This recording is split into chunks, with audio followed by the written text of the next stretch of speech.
যে ছেলেটা চায়ের দোকানে একটু কাপ ধুচ্ছে রাস্তার ধারে, তাকে ডাকুন।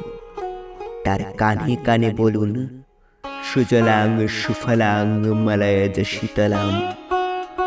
হ্যাঁ, বেশ সুন্দর করে বলুন। যে মেয়েটা চাকরির নাম করে বনগা কিংবা চাকদা থেকে রোজ সকালের ট্রেনে সেজেগুজে শহরে আসে, শরীর বেচে চাল ডাল নুন কিনতে, তাকে ডাকুন। তার কানে কানে সুরেলা কণ্ঠে বলুন, সার্থক জন্ম আমার, জন্মেছি এই দেশে।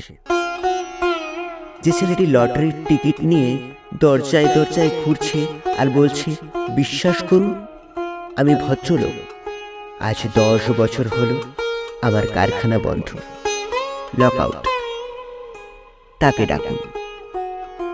তার কানে কানে বলুন, বলো বলো বলো সবে, শত বিনা বেনু রবে, ভারত আবার জগৎ সভায় শ্রেষ্ঠ আসন লবে।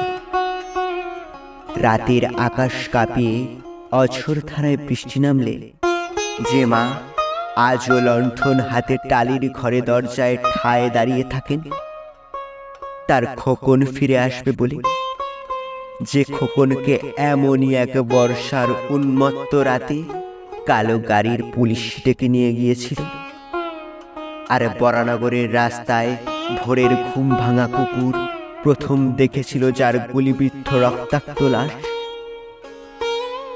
সেই মাকে ডাকুন। তার কানে কানে বলুন, হাম বুলবুলে है इसके ये गुलिस्ता हमारा, सारे जहां से अच्छा হিন্দুসিতা হামারা।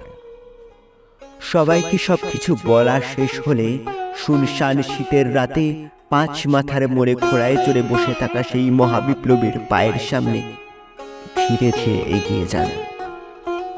ফাঁকা রাস্তায় রাতের বাতাসে কান পাতুন, শুনতে পাবেন সেই বিপ্লবী পুরুষের বজ্রকণ্ঠ।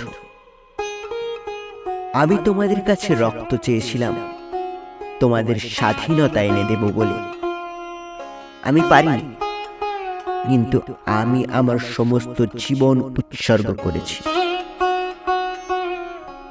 আর তোমরা